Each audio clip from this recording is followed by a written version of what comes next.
चोर police धाड़ेल doctor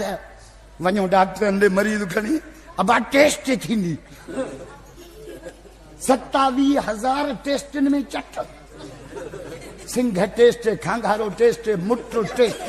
taste test test पो तो पढ़ियो चाहे खुदा जी मार पवे ये टेस्ट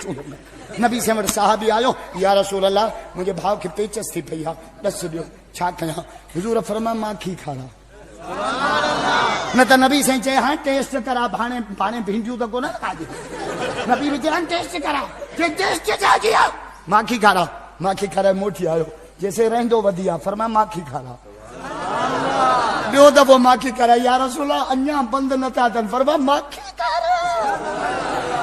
आए गंदा वाह वाला नबी दवा न पियो मटे चौतार सजो इल्मा किथे जो इल्मा किथे जो अर्श जो इल्मा दवा न पियो मटे रुपए जो रुपयो यकीन आ ते शफा माखियम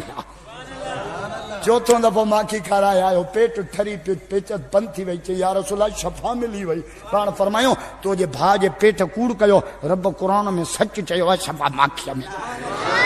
हाय दो साहबी हुजूर या रसूल अल्लाह बेरोजगार आया वजीफो दसो क्या कया पाण फरमाए शादी कर शादी सारो तो सजायो का छड़ा ता डाढा जो सुभान अल्लाह शादी इनके बरो आ शादी का जै शादी कई उन अधु दीन कायम कयो गंदा वाह वारो निकाह कयो कुंडी छडियो मीटर हणायो सजे गंदावाह में कुंडी की हले खुदा जो कसम मुसलमान माना तो जमा मदीने वाले साहिब फरमायो हुजूर फरमायो इज़ा तज़व्वज अल अब्द फक़द इस्तकमल निस्बत दीन जे शादी कई उन अद दीन कायम कयो अगर तुमर से मदीने में वीडियो एकड़ो पोड़ो उच्च दालत हो जे पोड़ा किथा आयो आ कि शाम मुल्क में छो आयो आ मदीने अत्तहियात सिखण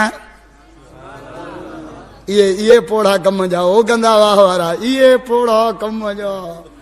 अत्तहियात सिखण 3 महीना सफर कयो तई बुख ते वणन जा पन खाधा तई असारा पोड़ा रुगो नास ॾियण में पूरा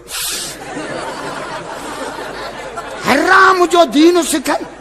नास ॾेई नासूं जहिड़ो मोटरसाइकिल जो सालंसर खुदा जो कसम।